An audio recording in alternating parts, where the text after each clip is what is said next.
Hey everyone, it's me, Bronwyn Billington, the Dynamite Doll, and you're watching Count It Out with Mike and Tyler.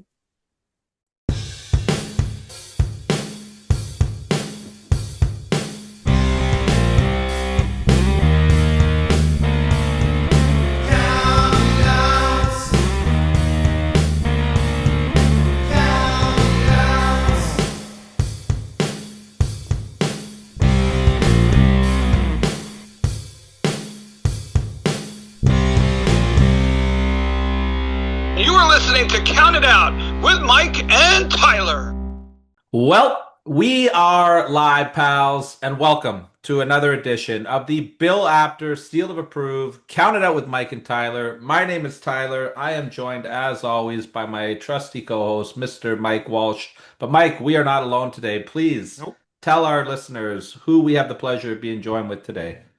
Well, Tyler, if you were to Google the phrase "man of all trades," I'm pretty sure this guy's picture pops up very, very first. He's done everything. He's the very first man in history to lift over 700 pounds on the bench.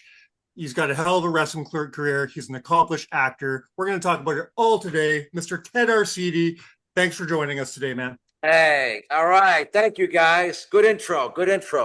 I've seen a lot of different intros, but you guys got some good things going. That's good. And everybody out there, what's our distribution on this thing anyway? Is it like about 20,000 or what? Yeah, give or take. It depends on the week. It depends on the topic. It depends on the guests. So I think we're going to be up this week with you on, sir. Right. Good. I'm sorry. I'm glad to be here. You know, a lot of other wrestlers and actors, they do these podcasts, but only if they get a fee.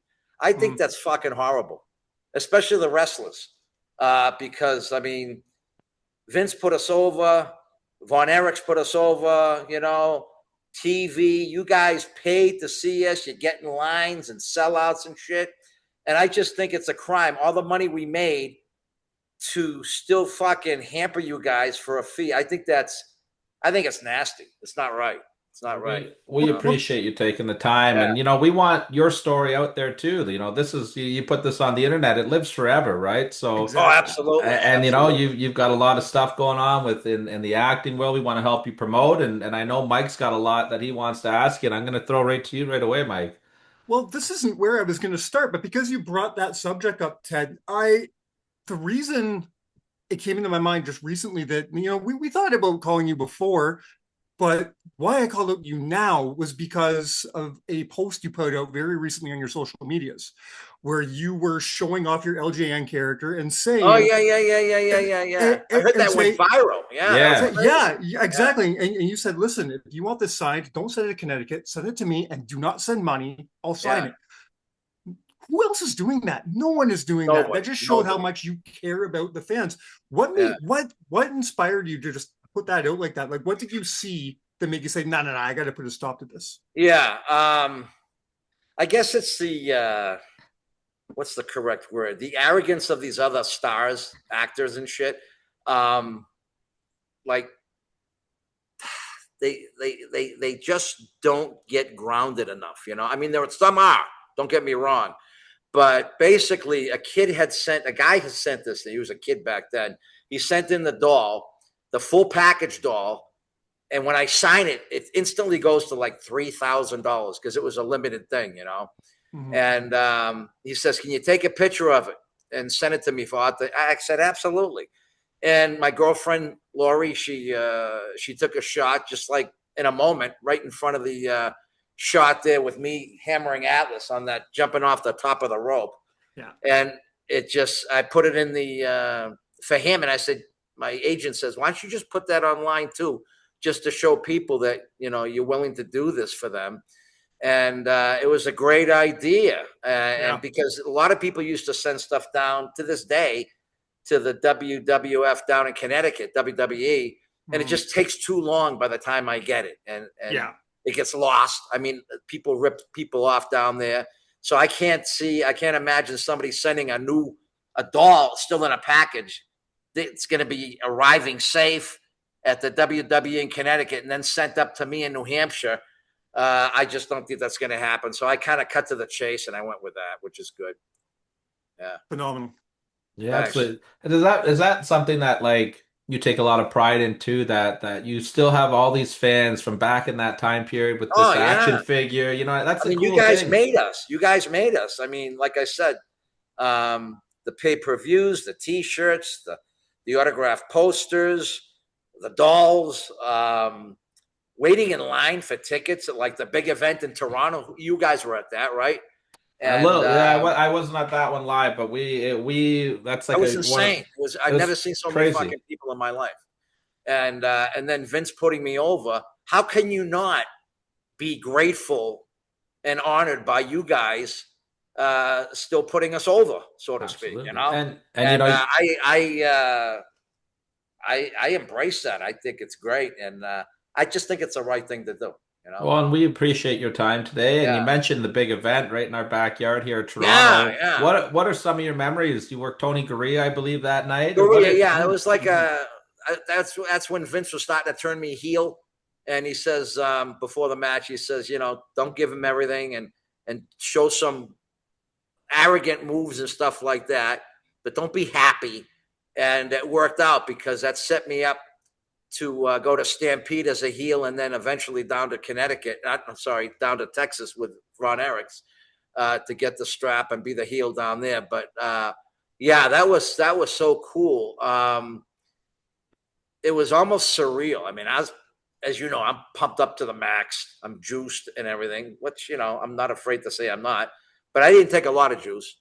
But and I think 90% of those people, and Vince told me this too before in the locker room, they just want to see a guy like you move and a guy your size, because that's the actual real deal, like Kenny Patera.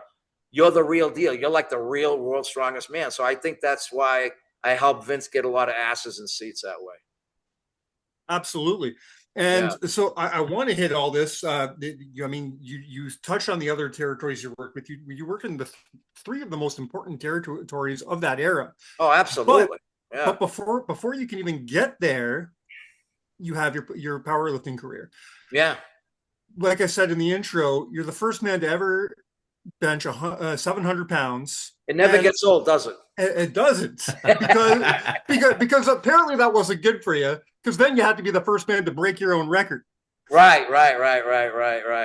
Now, what was that transition like from the world of weightlifting to the world of professional wrestling? Was it seamless, or was it a culture shock for you?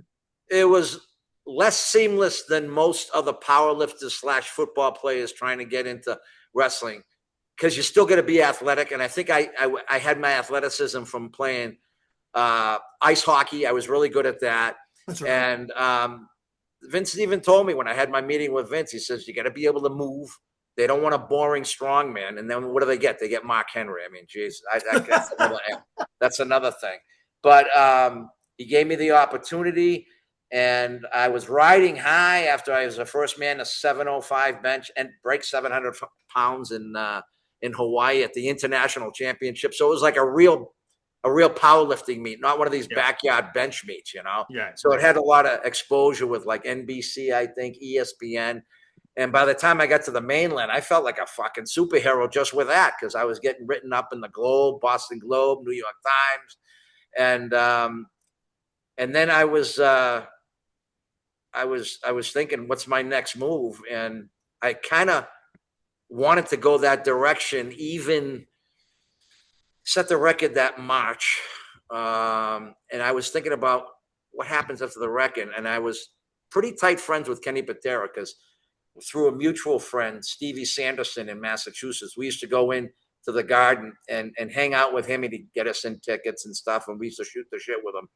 And I think he was telling Vince about me all along, that this guy's going to be the first man to bench 700 and stuff. So I think, credit to Kenny, he was kind of priming Vince about me, which is cool. And then I decided, and this is right after Wrestlemania 1, which was in 84. So I guess it was, that was 84. I set the record in 85. And wait a second. WrestleMania 1 was in 85. Mm-hmm. Yeah. Right. So, and I put the TV, I mean, you didn't even have to put the TV on. Anything. was the Rock and Wrestling connection, you know, with Yeah. Cyndi Lauper, Yeah. It was Piper, Hogan, and this thing just had wheels. It wasn't like wrestling like it used to be, lowbrow shit, and or like boxing. It had more wheels and exposure globally, not just the United States, but globally. I said, I'm going to get on this fucking wagon, man. Yeah.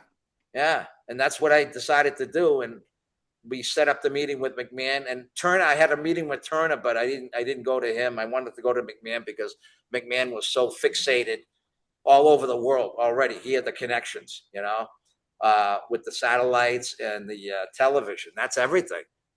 Absolutely. When I saw what happened with Hogan just in that first year, after I set the record, I said, I got to get on this thing because I'm gonna regret it if I don't, you know. So what about the physical training? What's the big differences between training for lifting and training for professional wrestling? Good question. Good question. Keep the training the same way. Maybe a little less heavy singles and doubles, and just go for like 5s and 6s. Okay, on the benches, and the squats, keep them like 10s. But behind the neck press, which was my forte, I still have the world record standing behind the neck press, not sitting down, standing. Right. The 375 I did for 5 reps. Wow. Strict too. Yeah, it's insane. And well, that's what I did. I just ate, drank, and slept lifting.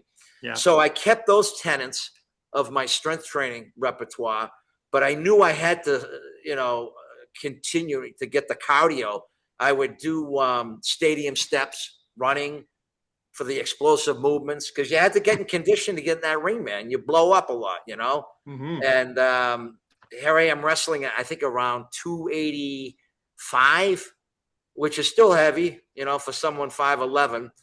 But I had to keep the cardio up, stadium steps, sprints, twice a week after my workouts, and then of course being flexible. So I had gone to that Passarella's Quest.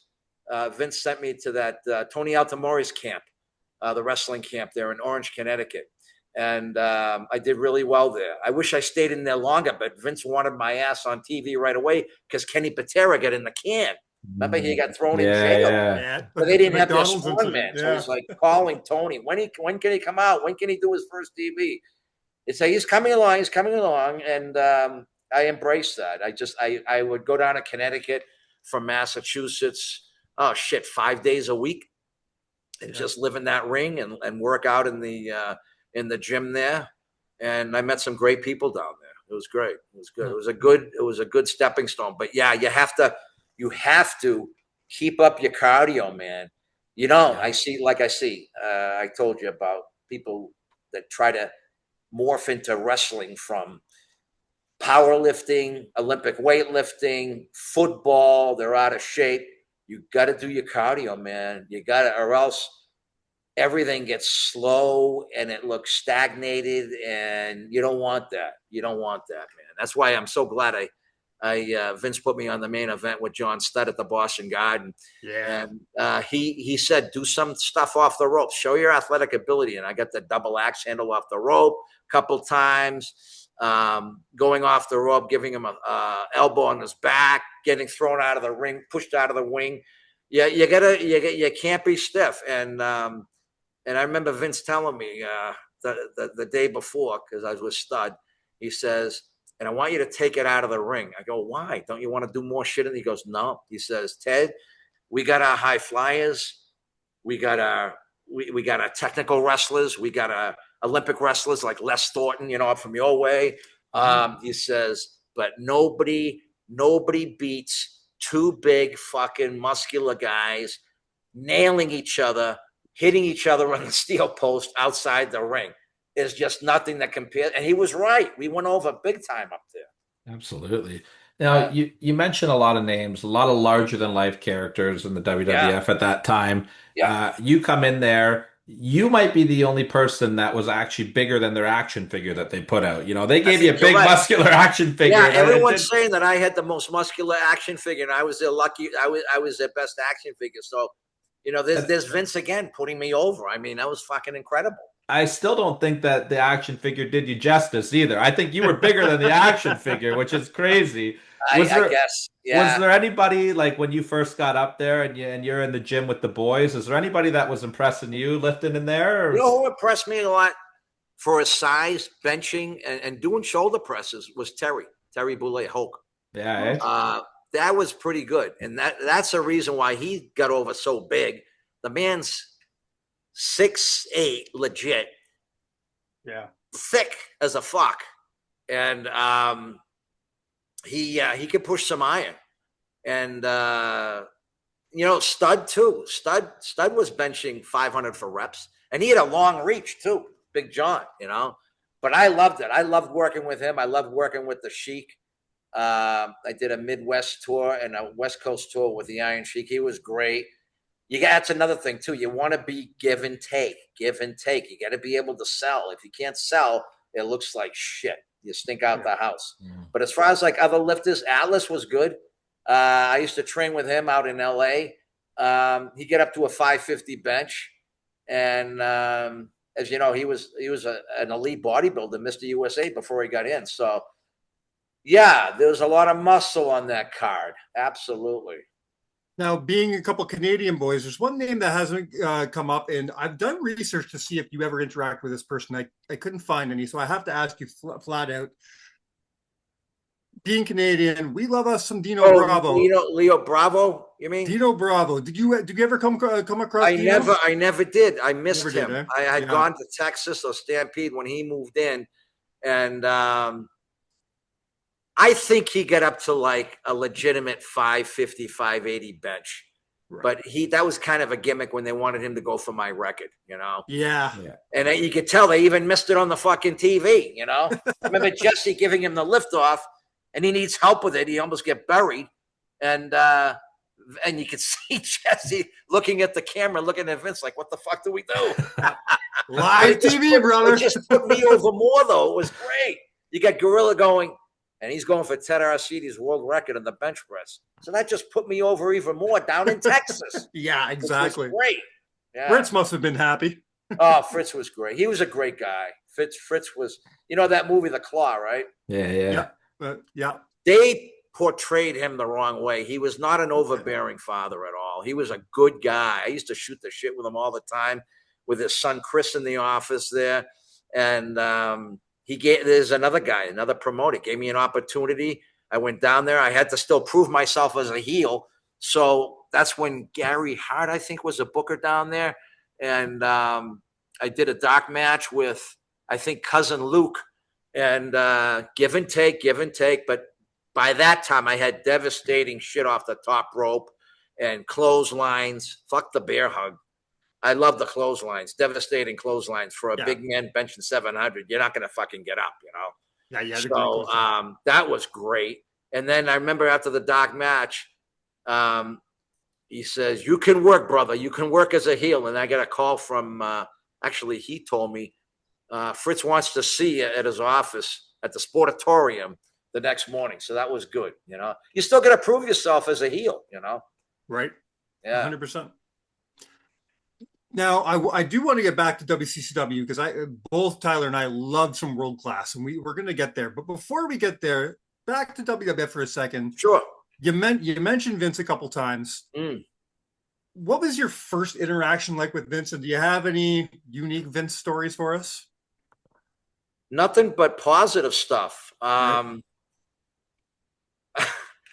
I remember my first encounter with Vince when I went down to Connecticut at their Titan Sports office in Holly Hill Road in Connecticut. I think it was in Stamford. All right. And how's my audio? Is it all right? Yeah, sounds great. Okay, sounds great. right. So I'm waiting for him, and I got my magazine articles just to show him. I made a bunch of covers. This is right after the world record 700. And who's there? Waiting in the fucking waiting room was Fuji. I love that. So and he goes, "Hey, I heard about you." I go, "Wow, man. Well, I fucking know about you, Fuji." And I'm shooting the shit with him for a while before I go in. And that was really a big turning point. Like these guys are cool, man. They're workers and they're right up there and they're respecting me. And yeah, we just talked a lot, just shooting the shit. And then when I got out of my meeting with Vince, Fuji was still there for some reason. And then I just ended up hanging out with him till the chauffeur, the driver, took me to the airport.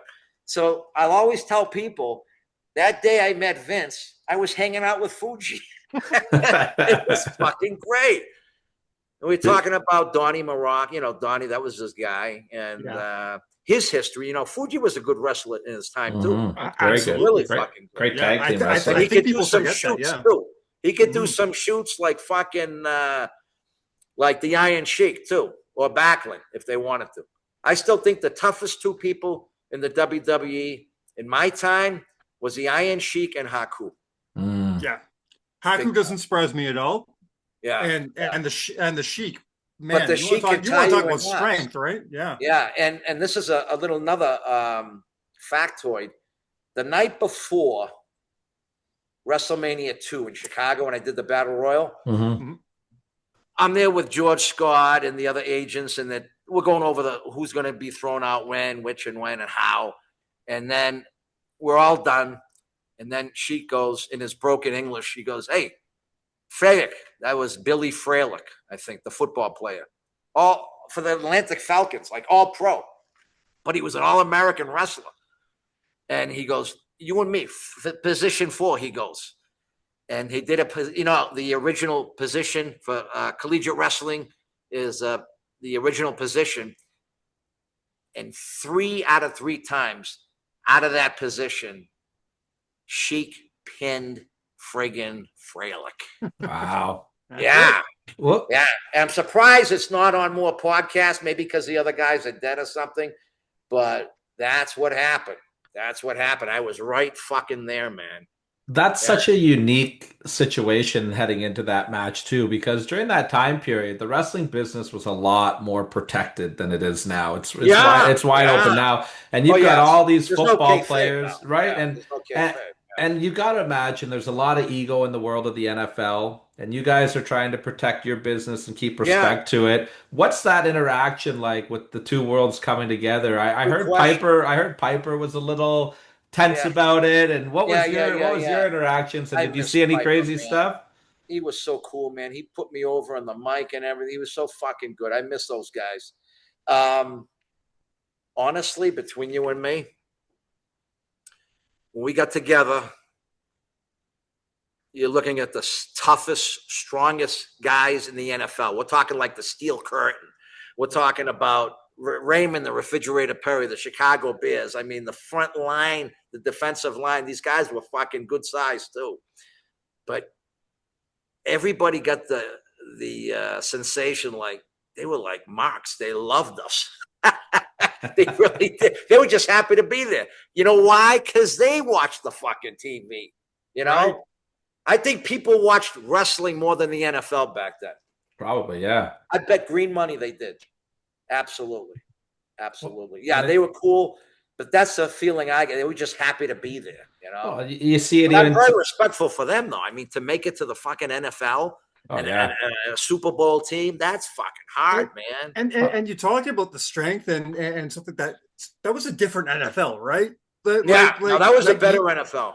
You didn't I'm enjoying football now. I only got into football 5 years ago. So I'm enjoying today's NFL. But when you look back, the players then and the players now, you have a bit of a difference. I mean, who do you call the strongest player now? Maybe Andrew Billings from Chicago? Yeah, but it's like you don't even hear them. They're not even marquee players. Like they're not in the mainstream. Is that the term? Yeah. Not like Mike Webster, Frelick, the other guys, that used to bench a lot. Reddington, all those guys, you know, everyone knew that fucking guy benches 600. You know, that's the nose tackle for this team. I think it's a different mindset. And I think another thing, guys, is, are you Mark? What's your name? Mike's on the top. I'm Tyler. Mike, he's Tyler. Yeah. Mike and Tyler. Tyler. Okay. I think, Mike, what it is it's a different mindset today because, the rules have changed too. You can't be that dramatic. You can't really hit that hard. Even if it's a close call, you're going to get penalized. So that takes out the roughness. I really think so. I mean, look when, case in point today, like the last 10 years, the Gronk, okay? Before they changed the rules for a tight end, okay? That fucking guy used to put receivers into the fucking third row, man. Now they got these stupid rules. You can't really get near and you can't hit hard and stuff like that. That's when I think the pussification of the NFL, and it might be getting worse too with this TSA shit or the post-traumatic syndrome crap too. I think that's liberals. They just don't like the sport, That's why I'm glad Trump's doing the fight at the White House. That's going to be cool. MFA, that's going to be great. Well, it's funny you mentioned like back then that the football players were excited to see you guys. You see it today too. Like you see a guy like George Kittle doing like the penta thing when he scores. Yeah. Like they're it's still the same thing. These guys are all still looking up to the wrestlers. Yeah. Yeah. And it's amazing though, like you guys say, is just the onslaught of the internet. It's like the Hogan generation rules over this generation because honestly, today's wrestlers, they don't look like wrestlers. They don't look that big. Maybe they don't work out as hard. Maybe it's the drug testing. Honestly, they don't look as devastating. I think we were it. We used to, stop fucking traffic at Logan Airport, Yeah. I just don't think it has the magnetism like it did back in our time. The last generation is my friend Paul Levesque, Triple H, and Brock. That was the best, and it just went downhill because it's just a bunch of skinny chickens now. Yeah, trying to act on the mic. They don't look devastating. They're not convincing at all. And just while we're on the topic still of the football players and WrestleMania too, obviously competing in that battle royal, WrestleMania is a huge That was deal. unbelievable. What do you remember about the actual match itself being in the battle royal with all those guys? Just going in different bunches of people, trying to pick people out. I wasn't that great at barrel rolls, but I know one thing, it's the easiest thing to do. So going in there, throwing people out, teaming up with your enemy to throw somebody out, you have to do that. And then just staying at it. Cause like some people, they just didn't want to get involved, but I said, come on, man, try to take me out. I'll try to take you out. Yeah. And it was good. It was good. There was a lot of muscle on that card, man. A lot of muscle. And that was so unbelievable. I was at the Chicago Rosemont Horizon. Yeah. And it was almost like the intro to the Super Bowl when they're announcing you to run out to the ring. I mean, the whole world's watching, Yeah. So that was, and William there's that Perry. thing with Vince again. Vince would say, just people seeing the size of the men, the muscle, the magnitude of the men, that's a price for admission right there, because you got the best of both worlds right there, football and wrestling. Yeah. Yeah, it was really good. And Andre was really cool there too, because at the end, he was in the locker room. He shook everyone's hand because obviously he won the battle royal. Yeah. But yeah, that poor guy, he was wrestling in some bad pain with his back, that poor guy. But I'll tell you, him and Hogan, they put this whole federation over, man. If it wasn't for Hogan, I wouldn't be talking to you. No fucking way. It wouldn't have gone global. And Vince knows that too. Hogan was so magnetic and he was dedicated and consistent. He didn't kind of fag out like Hegwig, the Ultimate Warrior. I liked him, but he had consistency and he realized the importance of the business. Hogan never missed any shots, man. And he kept the thing going. I still can't believe it. I saw his thing on Netflix. You guys see his documentary? I did, yeah. Yeah. I was in tears half the time because I realize even now this is a guy that had a 30-year run. Not only was he in pain, but to maintain that physique, even in the 90s and around the millennial change, he was training in pain. His back, just you ever grab an X-ray and look at his back? He had all the rods and shit in there. It's crazy. People can't even move with that. They're wheelchair bound. Somehow the guy fucking did it. And what really blows my mind is when he did that, he put Trump over for the convention, for the presidency. He looked fucking good. He did. He looked really fucking good. Even on his last appearance on Raw, he looked great. Yeah, he looked really, really fucking good. And but the poor guy was suffering, and I'm so glad he became born again. And he put me over, man. I'd with interviews and things like that. I was just happy to be on the fucking train, man. Yeah, that's what everyone says. It was just the best time. Yeah. If you're on Hulk's cards, the paychecks are always bigger. That's what everybody says, right? That's it. Yeah. Yeah. Especially like the top 5, and then for Vince to put me on a main TV event with Stud after just 4 months in the business. No one's ever had that. Yeah. No one's ever had that. And some people were pissed and stuff, but I look at him and I'm saying, what's your fucking problem? Go ahead and bench 700 then, and then we'll see, what the fuck? But I can see where these guys are coming from. They're wrestling in Memphis. They're wrestling in Florida, Texas, Seattle, like Matt Bourne, wrestling there 10 years before they get the shot in New York. I got right away after I set the record. I got the gold medal out in Hawaii. I was right on top. But something, it's a two-way street too, because I had all that publicity going in to the WWE, and they showed that world record like 3 weeks before I was coming in, benching 700.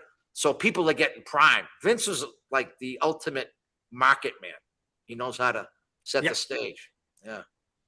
That always makes me laugh when people get mad, when people get I get it. You've been working. Like if somebody gets a push and somebody doesn't get a push. When you're working for 10 years, I understand. You think you should be getting it. I get it. Yeah.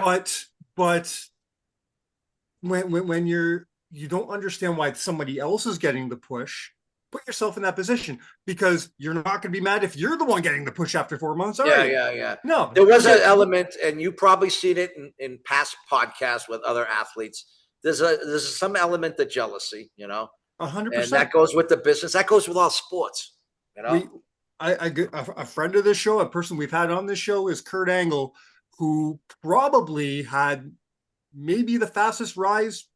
Second, maybe to Brock Lesnar. Well, look at the dues he paid. Fucking gold medal, 100%. When you come in, and I compare him to you, because he comes in with cred. With cred. Yeah, exactly. Yeah. When you're already coming in with this built-in paycheck, then Vince is going to look at it with dollar signs. It only makes sense. He has everything coming his way for what he did. An Olympic, just like Ken Patera. Yeah. And did Mark Henry ever win a gold medal or not? What did No. How far did he get in Olympic lifting? Educate. I think he made it to the Atlanta games, but I think he finished like at 11th. Yeah. He got hurt or something. I think he got hurt. Yeah. He didn't Mark. I never really shot the shit with him. Maybe once or twice. But to be truthful with you, and I'm not going to try to get in trouble, I think Vince put him in there as a strong man. It was kind of like a DEI thing. I really think it was, you got to be able to fucking move if you're going to sell, Mm-hmm. I mean, he kind of was reminiscent of the old strong man, Paul Anderson. You ever heard of him? I'm not too familiar with Paul. Back in the 50s and 60s. Yeah. A great Olympic lifter. He actually won the gold back then. But he still looked kind of fat. And people are visual. We're all visual animals. And they want to see someone who is muscular and thick and looks like they can fucking push the weight. And he honestly, in some of his, in most of his career, he kind of just looked like a big, heavy, husky farmer, but kind of fat. And I think that kind of took away. If he did a concerted effort and just trained and tried to get cut up like Morocco did in his last career, in his last career move, he would have gotten over more, Yeah. So we're starting to cut down on time. There's so much left to talk about. So we're gonna have to do move a on. part two. We're definitely gonna have to do a part two. Let's do a part two on. I got that movie coming out with Cameron Diaz. I had a good part with her. It's called Bad Day. It's coming out this fall. Beautiful. So we could go into that like that. I definitely want to hit on your acting career before we finish this off. But Yeah. before we get there, I want to go to Calgary really quick. Calgary was great, man. When you're done in WWF, you head off to Stampede. I call it our neck of the woods. It's a little far away, but it's our country. You come up to Canada. But everybody's been through Calgary. That's anybody. Yeah. That's the fucking proving ground. Absolutely. Everyone I know went through Calgary. We have Texas. We have a thing on this show. We have a good collection of people that give us Stu Hart stories. I'll give you a Stu Hart story. Yeah. I gave it to Braun too. Braun, Dynamite's kid. Yeah. So I was very, very fortunate when I was going to Stampede. Stu, who a lot of people don't realize, was a great fucking weightlifter himself. Did you see shots of him before? Oh, he was jacked. He was weight too. Wow. He looked fucking great. Yeah. So he recognized me. He knew my deal and everything. And they were very, very, personable. Sunday, almost every Sunday, I get invited to go eat dinner at their place, the Hart Mansion. Yeah. And that was insane. So there's a bunch of wrestlers, and then whoever the daughters were there and the kids, we're in this, how can you describe it? Like a boardroom. It's their kitchen. Now I'm in a mill building right here. So you got to figure their kitchen, their dining room is like, I don't know, and I'm not exact, 50 feet by 40 feet. And around the whole wall, circumventing the whole wall, are pictures of all their 13 kids at a certain age, all the same age. I thought that was cool. You see Brett, you see Owen, you see Bruce, you see all the girls. And truth be told, I always wish I married a hot girl, but they were all fucking taken. They were. Weren't they gorgeous too? They still are. They're fucking gorgeous. So I used to shoot the shit with Stu, and we used to talk a lot in their kitchen. Yeah. And I go, "What are we having for dinner, Stu?" And he goes, "Chicken." He goes, "Let me show you that, Ted. Let me show you this over here. This is where I'm thinking, okay, he's gonna show me the oven. There's like 3 chickens or something. Yeah. Fuck that. It was like one of those deli rotisseries where you got like rows of fucking chickens. Yeah. It was like 4 rows of chicken. And it makes sense because we're probably having like 30 people there eating, you know? And right in the middle of it, he'd stop the machine and pull, the ass on the chicken. It's real flavorful. He pulled like a bunch of them off. He goes, I go, yeah, I love the ass of the chicken. We'd be eating them and shooting the shit. And and then the other story was, I was there once. I think I had just flown in from a trip or something. And I was exhausted, but I still wanted to eat dinner. And there was a friend of mine, Nick Alfano. He was just getting into the business. He was from New York boy, and he was sitting down, and everyone's going, "Where the fuck is Ted? Ted was just here. Where is he?" And they're all looking for me. They thought I dropped dead or something. And where was I? I was, when someone comes into a house in the winter too, they use like a guest room to put their coats and shit on. I was sleeping on the bed. I was taking a nap. So then I got up and stuff because I was just so tired. But yeah, that was another story. That was pretty cool. But I used to train at this guy's place, BJ's Gym. which was right in Calgary. BJ, he's from Massachusetts originally too. He married Georgia Hart, great girl, great cook. And that's another thing. All the girls used to help cook with the mother and the father on those Sunday dinners. But, that's really how they kept family involved by that Sunday dinner. There's a lot of relative credence to that, having a Sunday dinner with your family. That's important. Absolutely. And they kept it going. Yeah, and the food was incredible too. Yeah, and the Hart legacy is still going now. You got Natty kicking ass still in the WWE. She's great. Yeah. Now, what about, you guys can help me out here. Davey Boy's kid, is he still wrestling? Yeah, Harry. He is, yeah. We talked to Harry I a bit. thought he was going to stay in the WWE, but he's not there now. Why didn't that fly? He went to All Japan, and he's doing very successful in All Japan. Yeah. Now, is he doing like some good moves? Is he catching a lot of crowd or what? Yeah, he's really getting a lot of like notoriety there. He's really making a name for himself with All Japan for sure. He was the Triple Crown champion over there for a little bit. Yeah, he was the world champion over there, which was great.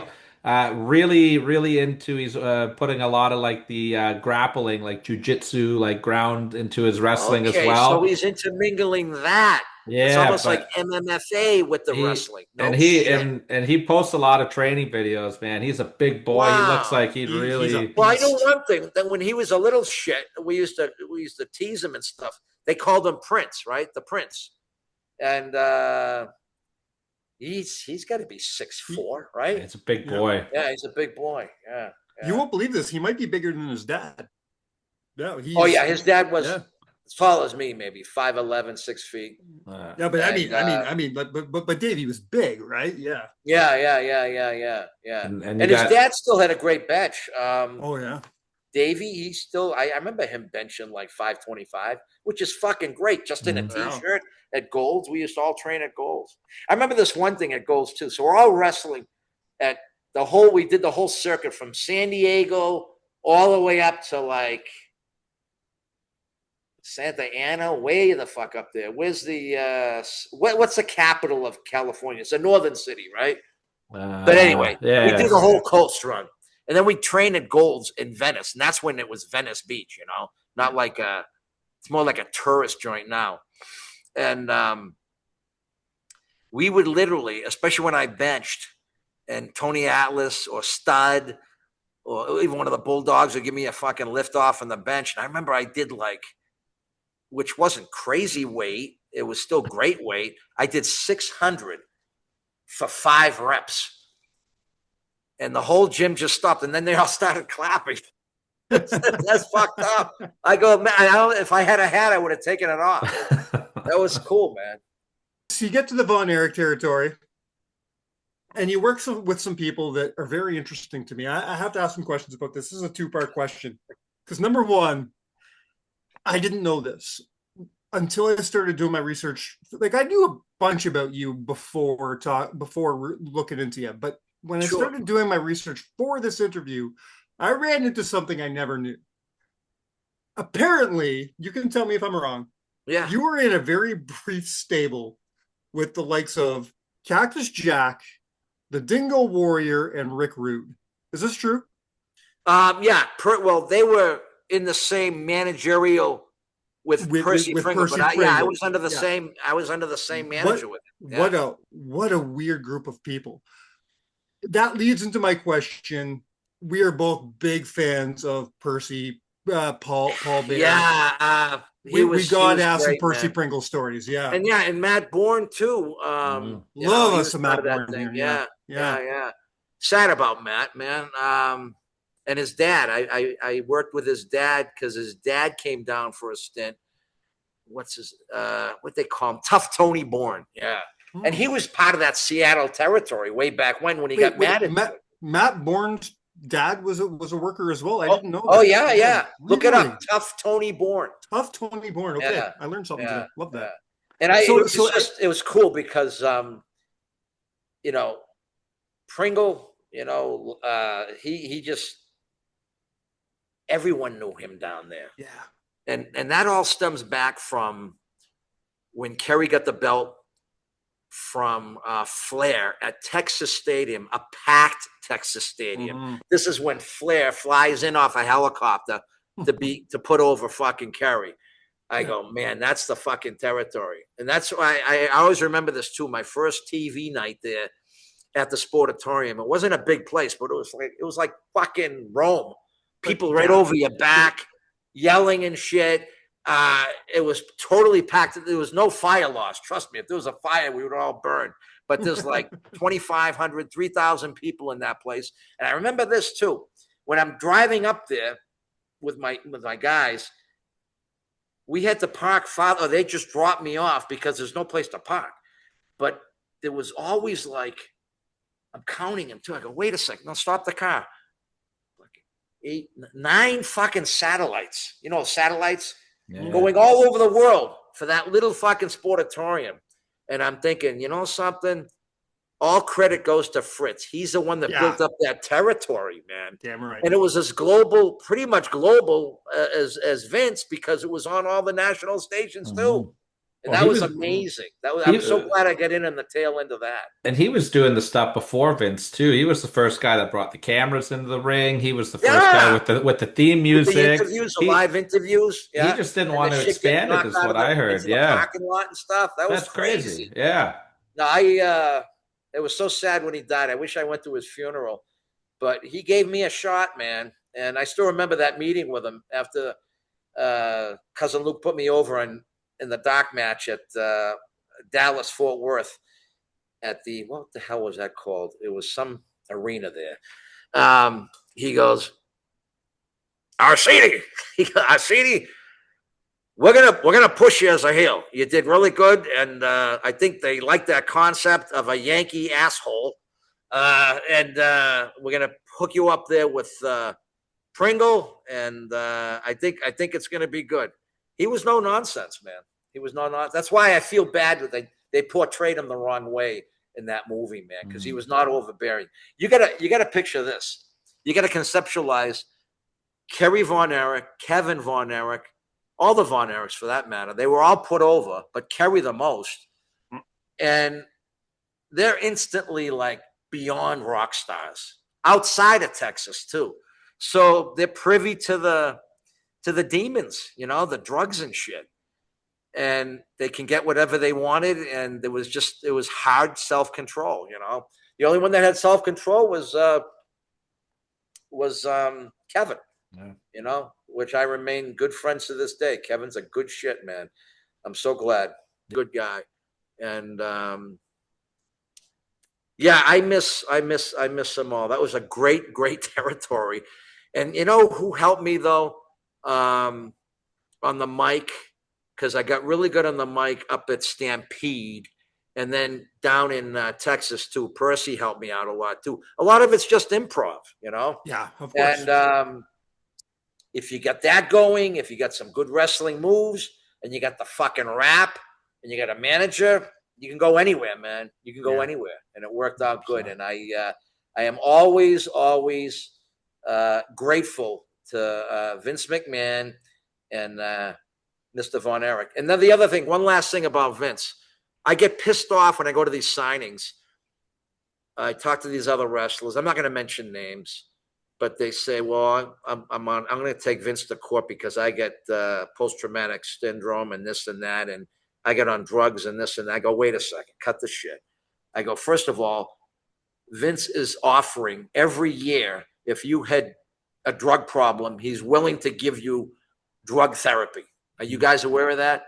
He does that, the WWE. Every year they send you something. All right. But as far as going after him for money because you decided that you wanted to take Xanax or Coke up your nose or lose half your fucking earnings on drugs, that's your deal. I go, he gave us more money. He even told us, get our own health. He compensated for that because he gave us a lot of money to get our own health, because we're all like 1099s, but get our own health plan, which I did, and it wasn't that much. It was like $500 a month. These other guys didn't do it. And they end up penniless and hurting and then all fucked up from drugs. I go, Vince wasn't your den mother. He's not your father. Okay. You're an adult back then. You knew what you were doing. You knew what the shit did to you. Don't go after Vince. I go, that's fucking horrible. That's a disgrace. Yeah, absolutely. Yeah. I mean, we're all adults, you know? We make the I gotta choices. fly. Shit. All right. So when do you want to pick up on this again? Let's go with we'll Let's reach do with out the to it in a couple acting and a months. little other, do a little Yeah. more wrestling and do a little acting. I don't know. I look good in July. Well, Yeah. when does the movie with Cameron Diaz come out? I think it comes out in the fall. In the fall. Okay. Yeah, I'll let you know. I'll have a better day. In the summer we'll hit it so we can really promote that movie. Yeah, And I want to talk about your acting graph so much that we hit your Yeah, wrestling. my most and your recent wrestling. thing, it was on HBO all in November there, that Chair Company. Oh my Well, God! okay. Let's hit that real quick because that's Was my that number a great one question. fucking scene or what? Holy shit, that was so funny, man. You got to my- cheat on your wife now. My number fuck. one And a lot question. of that was just improv too. The director, Aaron Schimberg, I met him down in. You ever heard of that film festival in Austin, South by Southwest? Mhm. Yeah. He was Yeah, of there when I course. had my first big independent movie come out a few years back called Donald Cried.